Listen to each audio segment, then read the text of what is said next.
اور کچھ لوگ ان کے بارے میں غلوب کا شکار ہیں اور وہ ان کو خدا مان لیتے ہیں یا ان کی عبادت شروع کر دیتے ہیں یا ان سے پناہ لینے لگتے ہیں. تو یہ دونوں رویے جو ہیں یہ درست نہیں ہے. درست کیا ہے؟ کرنا کیا چاہیے؟ کہاں تک رہنا چاہیے جو ہمیں قرآن نے یا نبی صلی اللہ علیہ وسلم نے بتا دیا، بس وہی تک، کیونکہ یہ بھی علم غیب ہی سے ایک طرح سے تعلق رکھتے ہیں. یعنی جنات کے بارے میں علم جو ہے، جو بتا دیا وہ تو بتا دیا گیا، لیکن جو نہیں معلوم اس کے بارے میں زیادہ تحقیق سے بھی بعض اوقات فائدہ کچھ نہیں. تو آئیے دیکھتے ہیں کہ قرآن مجید میں ان کا ذکر کس انداز سے پایا جاتا ہے. بسم اللہ الرحمن الرحیم. قل کہہ دیجئے اے محمد صلی اللہ علیہ وسلم، اوحیہ وحی کی گئی، الیہ میری طرف، یعنی میں نے خود دیکھا نہیں، مجھے وحی کے ذریعے بتایا گیا. کیا بتایا گیا؟ انہو بے شک وہ، استمع غور سے سنا. ایک ہوتا ہے سمع اور ایک ہوتا ہے استماع.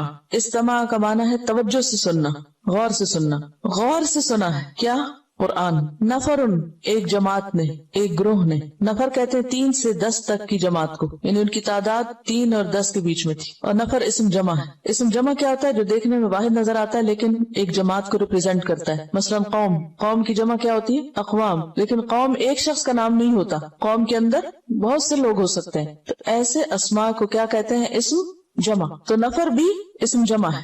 نفرن ایک گروہ نے، من الجن جنوں میں سے، جنوں میں سے ایک گروہ نے غور سے قرآن سنا ہے. یہ بات مجھے وحی کے ذریعے پتہ چلی ہے اور مجھے کہا گیا ہے کہ میں آگے دوسرے لوگوں کو بھی بتا دوں کہ ایسا ہوا ہے. فقالو تو انہوں نے کہا، کنہوں نے؟ جنوں نے. انا سمعنا بے شک ہم نے سنا ہے. کیا؟ قرآنن قرآن. عجبا عجیب، حیران کن. ہم نے ایک عجیب قرآن سنا ہے. اور عجبا کا لفظ جو ہے یہ مصدر ہے، تعجب ہونا، اور مبالغے کے لیے یہاں پر آیا ہے صفت کے طور پر. اصل میں کیا ہے؟ مصدر. اور یہاں کیسے استعمال ہوا؟ بطور صفت کے. مصدر جب صفت بن کے آتا ہے تو اس میں بہت مبالغہ پایا جاتا ہے، یعنی بہت ہی زیادہ حیران کن. اور یہ حقیقت ہے کہ قرآن اپنے نظم کے اعتبار سے، الفاظ کے اعتبار سے، معنی کے اعتبار سے، فصاحت کے اعتبار سے تمام کلاموں سے جدا ہے. بالکل ایک الگ چیز، کوئی اس کی مثال ہی نہیں. دنیا میں کوئی اور تحریر، کوئی تقریر، کوئی کسی کی بات، کلام، شعر، کچھ بھی اس کے برابر نہیں. اور جنہوں نے پہلی دفعہ سن کر یہ گواہی دے دی، انا سمعنا قرآنا عجبا، کہ ہم نے ایک بہت عجیب قرآن، یعنی حیرت انگیز. عجیب ہمارے یہاں اردو میں ذرا نیگیٹو معنی میں بھی آتا ہے، تو یہاں معنی کیا کریں گے؟ حیرت انگیز. حیرت انگیز قرآن سنا ہے. اب یہ واقعہ کہاں پیش آیا، کب سنا؟ اس کے بارے میں صحیحین میں ایک روایت آتی ہے ابن عباس کی کہ نبی صلی اللہ علیہ وسلم تبلیغ کی غرض سے اپنے صحابہ کی ایک جماعت کے ساتھ اوکاز کے بازار کی طرف گئے. اوکاز اور ظلم جنہ، یہاں میلے لگتے تھے، بازار لگتے تھے جس میں بہت بزنس ہوتا تھا، اور اس کے علاوہ کھانے پینے کا سامان بھی ہوتا اور شعر و شاعری کی مجلسیں بھی ہوتی. تو نبی صلی اللہ علیہ وسلم ایسی جگہوں پر جا کر تبلیغ کیا کرتے تھے، یعنی جہاں لوگ پائے جاتے وہیں آپ جاتے اور وہیں بات سناتے. تو آپ اوکاز کے بازار کی طرف روانہ ہوئے. یہ وہ وقت تھا جب جنات کا آسمان کی طرف پرواز کرنا بند ہو گیا تھا، یعنی اوپر نہیں جا سکتے تھے. وہ آسمان کے قریب جانے کی کوشش کرتے تو شہاب ثاقب ان کا تعاقب کرتے. انہوں نے اس کا ذکر اپنی قوم کے سرداروں سے کیا. ایک اور روایت میں آتا ہے کہ انہوں نے یہ ماجرا ابلیس سے آ کر کہا تو وہ بولا، ضرور کوئی ایسا حادثہ رونما ہوا ہے جس کی وجہ سے آسمان پر جانا تمہارا روک دیا گیا ہے، کوئی اہم بات ہے، اس لیے زمین کے مشرق اور مغرب میں پھیل جاؤ، چپا چپا چھان مارو اور دیکھو کہ کیا ہو رہا ہے، کیوں ایسا ہوا ہے. It's unusual. تو اسی تلاش میں جنات کا ایک گروہ اس جگہ سے گزرا جہاں آپ صلی اللہ علیہ وسلم نماز ادا کر رہے تھے اور نماز میں قرآن مجید کی سورت طٰہٰ پڑھ رہے تھے. انہوں نے جب یہ سورت سنی تو حیران ہو گئے اور کہنے لگے، بخدا یہی وہ چیز ہے جس کی وجہ سے ہمیں روک دیا گیا تھا. پھر وہ اپنی قوم کی طرف گئے اور وہاں جا کر انہوں نے جو سنا تھا وہ سنایا اور جو جانا وہ بتایا اور اپنے ایمان لانے کا بھی اعلان کر دیا. یہ واقعہ اس واقعے سے مختلف ہے جس کا ذکر سورۃ الاحقاف میں ہوا ہے. سورۃ الاحقاف میں جن جنوں نے آپ کا کلام سنا تھا وہ جن اہل کتاب تھے، کیونکہ وہ حضرت موسیٰ اور ان کی کتاب کا ذکر کر رہے تھے. لیکن یہ جن جو ہے یہ مشرکین ہیں، جیسا کہ آگے اس صورت میں ان کے کلام سے معلوم ہوگا. اور یہ بھی یاد رکھیے کہ نبی صلی اللہ علیہ وسلم کی جنوں سے ملاقات 1 سے زائد بار ہوئی، بلکہ اگر ان روایات کو اکٹھا کیا جائے تو یہ تعداد 6 کے قریب پہنچتی. ان 6 مختلف ایسے واقعات ہیں جن سے پتہ چلتا ہے کہ آپ صلی اللہ علیہ وسلم سے جنات نے قرآن مجید سنا، اور اس کے علاوہ بھی شاید وہ سنتے ہوں لیکن اس کا ذکر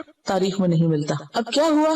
جن جنوں نے یہ کلام سنا انہوں نے اس کلام کی بہت تعریف کی اور کہا کہ یہ تو بہت ہی حیرت انگیز کلام ہے، اور فوراً سمجھ گئے کہ یہدی الی الرشد، ہدایت دیتا ہے، رہنمائی کرتا ہے رشد کی طرف. رشد کا معنی یہاں حق، ایمان اور درست بات ہے. ویسے رشد و ہدایت کا لفظ ہدایت اور رہنمائی کے لیے آتا ہے، لیکن یہاں اس سے مراد ایمان ہے. یعنی یہ کتاب، یہ قرآن ایمان کی دعوت دیتی. فآمنا بہ، تو ہم اس پر ایمان لے آئے. اس کتاب سے ہمیں پتہ چلا ہے کہ ایمان لانا ہے اللہ پر، تو ہم مان گئے. وَلَن نُشْرِكَ بِرَبِّنَا أَحَدًا، اور ہرگز نہیں ہم شریک کریں گے اپنے رب کے ساتھ کسی ایک کو بھی، کسی دوسرے کو رب کے برابر نہیں ٹھہرائیں گے. وَأَنَّهُ، اور بے شک وہ، تعالی بہت بلند ہے، جد ربنا، ہمارے رب کی شان.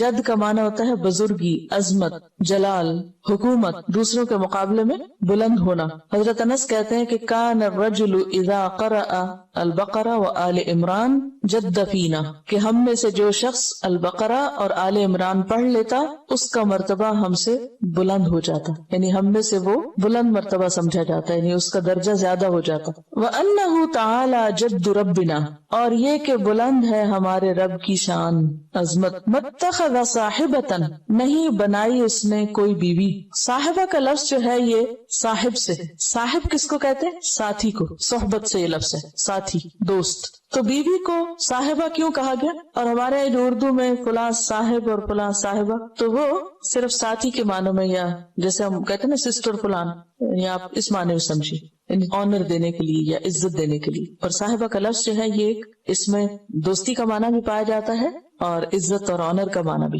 اور عربی میں یہ لفظ بیوی کے لیے استعمال ہوتا ہے، زوجہ کی طرح ہے. اور بیوی چونکہ ساتھی بھی ہوتی ہے، دوست بھی ہوتی ہے. تو متخذ صاحبۃ، نہیں اس نے بنایا بیوی، یعنی اللہ کی کوئی بیوی نہیں ہے. ولا ولدا، اور نہ کوئی اولاد. اللہ کی نہ بیوی ہے نہ بچے ہیں، عام زبان میں جیسے ہم کہتے ہیں. وہ ان چیزوں سے بہت اونچا ہے، بہت بلند ہے. یہ انسانوں کی کمزوریاں، انسانوں کو ضرورت ہوتی ہے سہاروں کی، بیوی کی، پھر بچوں کی، لیکن اللہ کو ایسی کوئی ضرورت نہیں ہے. اس لیے اس نے کسی کو اپنی بیوی نہیں بنایا اور نہ بچے بنایا. وَأَنَّهُ، اور بے شک وہ بات یہ ہے کہ کانا ہے، یقول کہتے، سفیہنا، ہمارے نادان. سفیہ کا لفظ بہت دفعہ آپ پڑھ چکے ہیں، سفہا اس کی جمع ہے، سفہا اس کا ماضی ہے، اور سفیہ ہوتا ہے جاہل. اصل میں صفاحت میں ہلکا پن پایا جاتا ہے. جیسے کہ جو کوئی پیٹ کا ہلکا ہوتا ہے نا، تو وہ کیا کرتا ہے؟ بے سوچے سمجھے بولتا چلا جاتا ہے، یعنی جس میں کوئی ڈیپتھ نہیں ہوتی، کوئی گہرائی نہیں ہوتی، کوئی غور و فکر نہیں ہوتا، تو اس کو کیا کہتے ہیں؟ ناسمجھ، بے وقوف،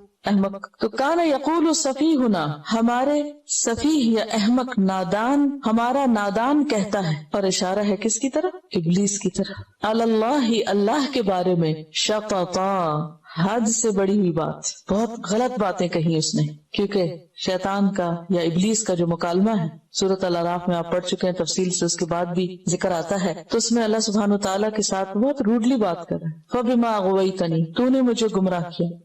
اور اسی طرح اور بھی جو باتیں کرتا ہے وہ کوئی سمجھداری کی باتیں نہیں. اب دیکھیے کہ جو شخص کسی کی عزت کرتا ہے وہ دراصل اپنی عزت کرتا ہے. کیوں کہتے ہیں کہ اپنی عزت اپنے ہاتھ میں ہوتی؟ جب آپ کسی کو عزت دیتے ہیں تو دراصل دوسرے کے دل میں اپنی عزت اور جگہ اور مقام بناتے ہیں. اور اگر آپ کسی کی بے عزتی کرنے پہ تل جائیں تو دراصل اپنی عزت کو بھی نیلام کر رہے ہوتے ہیں. تو یہاں پر ابلیس نے جو کچھ اللہ سبحانہ و تعالیٰ کی شان میں، اتنی بلند ہے اس کی شان جس کا یہ اعتراف بھی کر رہے ہیں، تعالی جد ربنا. اور ہم بھی ہر نماز میں شروع میں جو دعا پڑھتے ہیں اس میں الفاظ ادا کرتے ہیں، وتعالی جد کا، اقرار کرتے ہیں کہ اللہ تیری شان بہت بلند ہے. تو یہاں بھی اللہ کی شان تو بلند ہے، لیکن جو لوگ اللہ کی عظمت نہیں پہچانتے، اللہ کی قدر نہیں جانتے، وہ اللہ کے بارے میں ناروا باتیں کرتے ہیں. اور ایسے سارے لوگ کیا ہیں؟ ناسمجھ ہیں. اور سب سے پہلے اس ناسمجھی کا ثبوت ابلیس نے دیا تھا، کیونکہ فرشتے تو بہت ادب احترام کے ساتھ بات کر رہے تھے اللہ تعالیٰ. وَنَحْنُ نُسَبِّحُ بِحَمْدِكَ وَنُقَدِّسُ لَكَ، اس کے مقابلے میں ابلیس نے غلط قسم کی باتیں کی. تو چونکہ یہاں سفیہ واحد ہے، وَأَنَّهُ كَانَ بھی واحد ہے، یقول بھی واحد ہے، سفیہ بھی واحد ہے، تو اس لیے مراد اس سے ابلیس ہے. اور پھر ابلیس کے بعد اس کے فالوور سارے آ جاتے ہیں اس میں، عمومی معنی میں سارے ہی ایسے ہیں جو بھی ایسی بات کرے. وَأَنَّهُ كَانَ يَقُولُ سَفِيهُنَا عَلَى اللَّهِ شَطَطًا، اور بے شک ہمارا احمق یا نادان اللہ کے بارے میں حد سے بڑی ہوئی باتیں کرتا ہے. شطط کہتے ہیں حد سے آگے بڑھنے کو. اب یہ ساری گفتگو جنات کی ہے جس کو وحی کے ذریعے آپ صلی اللہ علیہ وسلم تک پہنچایا گیا اور آپ نے اسے پھر ہم تک پہنچایا. یعنی بات پہلے آپ کو بتائی گئی پھر آپ نے آگے بتائی. تو ہمیں پتا چلا کہ جنات نے قرآن سن کر کن خیالات کا اظہار کیا، اپنے کون سے تاثرات بیان کیے. جیسے آپ لوگ بھی قرآن سنتے ہیں، کوئی سورت پڑھتے ہیں تو پھر آپ گھر جا کر یا راستے میں یا کسی سے فون پر یا لکھ کر کچھ تاثرات کا اظہار کرتے ہیں یا نہیں. ہر ایک اپنے اپنے کیپیسٹی اپنے اپنے ظرف کے مطابق کرتا ہے. کچھ لوگ جنات کی طرح جن ہوتے ہیں اور وہ فوراً کیا کرتے ہیں. ہاں یہ بھی یاد رہے کہ جن کا لفظ جو ہے انسانوں کے لیے بھی استعمال ہوتا ہے جو بہت تیز ترار ہو. یعنی ڈکشنری میں جن کا اطلاق ان انسانوں پر بھی ہوتا ہے کہ جو بہت تیز کام کریں اور بہت ایکٹیو ہوں اور بہت انتھک کام کریں اور یعنی بہت قوت ہو جن میں. تو کچھ انسان ہوتے ہیں جنات کی طرح اور ان کو کہتے بھی فلاں شخص تو جن ہے، جنوں کی طرح کام کرتا ہے. جیسے ملائکہ کے بارے میں ایک تاثر ہے بہت نیک اور شریف ہوتے ہیں، اسی طرح جنات کا ایک تاثر ہے کہ بہت قوت والے ہوتے ہیں اور بہت ہوشیار ہوتے ہیں اور تیز ہوتے ہیں اور جلدی کام کرتے ہیں اور بہت زیادہ کام کرتے ہیں. اور واقعی آپ دیکھیں کہ پہلی دفعہ قرآن سن کے سارا مطلب سمجھ گئے اور اس کی گہرائی میں پہنچ گئے اور اس کی مراد سمجھ گئے اور پھر اللہ سبحانہ و تعالیٰ کو ان کی بات اتنی پسند آئی کہ وہ تاثرات آگے بیان کیے گئے اور پھر ہم تک پہنچائے گئے. تو ایک اچھی بات جو ہوتی ہے یعنی بیسیکلی کیا ہے، یہ قرآن کے بارے میں جنات کے خیالات کا اظہار ہے یا قرآن کی تعلیم کے بارے میں. تو اس سے یہ بات بھی پتہ چلتی ہے کہ قرآن سن کے سو نہیں جانا چاہیے اور جو باتیں دل میں آئے انہیں دل میں نہیں رہنے دینا چاہیے، انہیں لکھ دینا چاہیے، بول دینا چاہیے تاکہ پھر وہ ہمارے پارٹ پر ہمارا ایک حصہ بن جائے اللہ کی بات کو آگے پہنچانے کا. یہاں پر آپ دیکھیے کہ اس پارے کا 29ویں پارے کا جو مرکزی مضمون ہے وہ کیا ہے، دعوت اللہ. اور دعوت اللہ کا اسلوب کیا ہونا چاہیے، میتھڈالوجی کیا ہونی چاہیے، طریقہ کار کیا ہونا چاہیے، کب دعوت دینی چاہیے، پہلی دفعہ سن کر کچھ آگے بتا دینا چاہیے یا نہیں. وہ سارے سوالوں کے جواب یہاں سے ہمیں ملتے ہیں. تو جنات نے پہلا سبق سن کر اپنے تاثرات کا اظہار اپنی قوم کے پاس جا کے کیا اور پوری تقریر کر دی، اور جس میں سب سے پہلے خود قرآن کا ذکر ہے، پھر قرآن کا مقصد بتا دیا، یہدی الی الرشد، سیدھے راستے کی طرف لے جانے والا ہے. اور پھر فآمنا بھی، ہم قرآن پہ ایمان لے آئے، ولن نشرک بربنا احدا، ہم شرک ہرگز نہیں کریں گے. اور پھر یہ کہ اللہ کی شان بہت بلند ہے، بہت عظمت والا ہے اور اللہ کی کوئی بیوی بچے نہیں. اور یہ ہے کہ جس نے اللہ کے اوپر زیادتی کی بات کی وہ انتہائی سفیہ ہے، انتہائی بے وقوف ہے، اور وہ اس کو ڈسون کر رہے ہیں اور منکر کو کھل کے منکر کہہ رہے ہیں کہ وہ سفیہ ہے. اب آپ دیکھیے کہ شیطان جو ابلیس اب سرکش، انتہائی سرکش، اس کے بارے میں کیا کرے، سفیہ ہونا. کہتے ہیں سفیہ ہونا، ہمارا سفیہ ہے، ہم میں سے ہے لیکن سفیہ ہے جو اللہ کے بارے میں ایسی بات کرے. تو آپ دیکھیے کہ کس طرح کھل کھل کے حق کا اظہار کیا ہوا ہے، نڈر ہو کر. وَأَنَّا ظَنَنَّا، پھر اپنی غلطیوں کا اعتراف بھی ہے. اور بے شک ہم سمجھتے تھے کیا أَلَّن تَقُولَ الْإِنسُ وَالْجِنُّ، کہ ہرگز نہیں کہہ سکتے انسان اور جن، علی اللہ، اللہ پر، کذبا، جھوٹ. اب یہاں پر ظنّا انا نہیں ہے، اس لیے ظنّا کا معنی گمان کریں گے، یقین نہیں کریں گے. اور ہم سوچا کرتے تھے، ہمارا گمان تھا کہ انسان اور جن اللہ پہ جھوٹ نہیں کہہ سکتے، یعنی جو بھی کہتے ہیں صحیح کہتے ہیں. اور اب یہ خود اعتراف کر رہے ہیں اپنے غلط خیالوں کا اور اپنے خیالات کی خود تردید کر رہے ہیں. اچھا، ہم اگر زندگی میں کبھی ماضی میں غلط قسم کے خیالات رکھتے ہوں عقیدے میں یا